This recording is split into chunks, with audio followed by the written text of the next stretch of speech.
Ashes of the night. The city never sleeps, not really. Its restless streets hum with the clinks of glasses, the sputter of neon lights, and the shadows of men who've lost more than they ever had. That's where Brock Zane thrives, somewhere between the dusk and the dawn, when even the dead would roll over if they could smell the burning coffee from the diner where Brock spends his days. The night? That's another story. I first met Brock 10 years ago when I was just a journalist cutting my teeth on crime beats that nobody else wanted.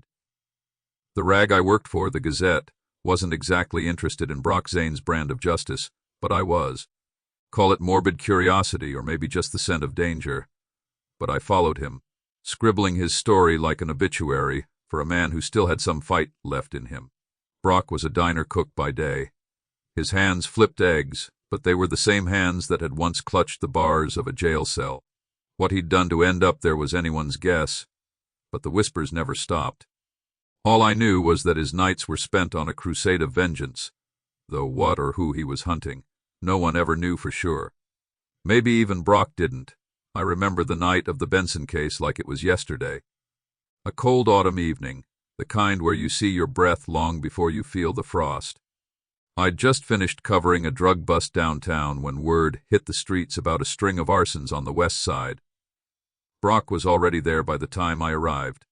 He always had a knack for being at the wrong place at the right time. His silhouette cut through the smoke like a knife.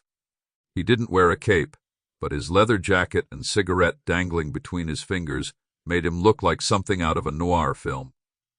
His eyes, those eyes that saw too much, burned like embers as he stared at the crumbling remains of the Benson warehouse. "Looks like justice has been served, Zane," I said, trying to catch his eye. He didn't flinch. "Justice," he chuckled, low and bitter. "There's no justice in this city. Only the last man standing." That's the thing about Brock, he didn't believe in heroes. Not anymore.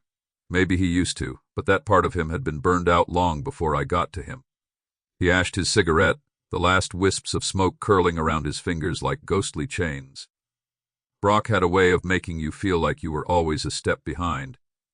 He'd drop a line that would keep you guessing, like a riddle with no answer.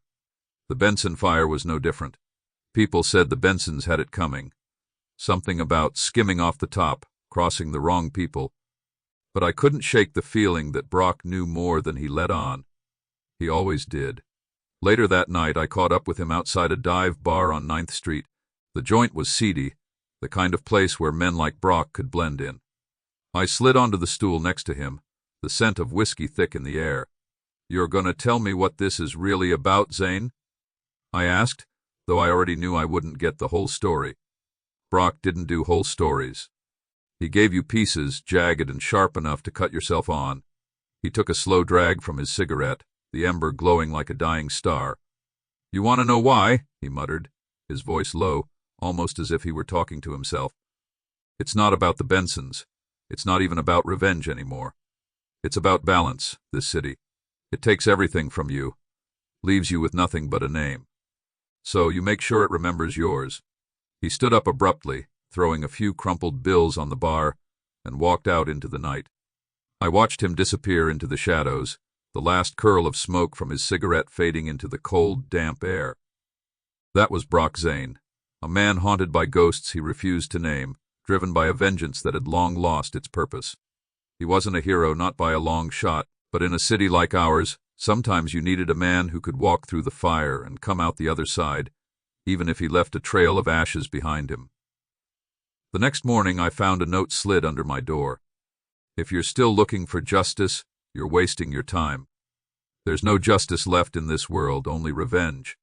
Brock Zane never signed his name, but he didn't have to. That night, his smoke was the last thing I saw before the city swallowed him whole again. And me, well, I'm still here, still telling his story, because the city may never sleep, but as long as there are men like Brock Zane, it sure as hell won't rest easy.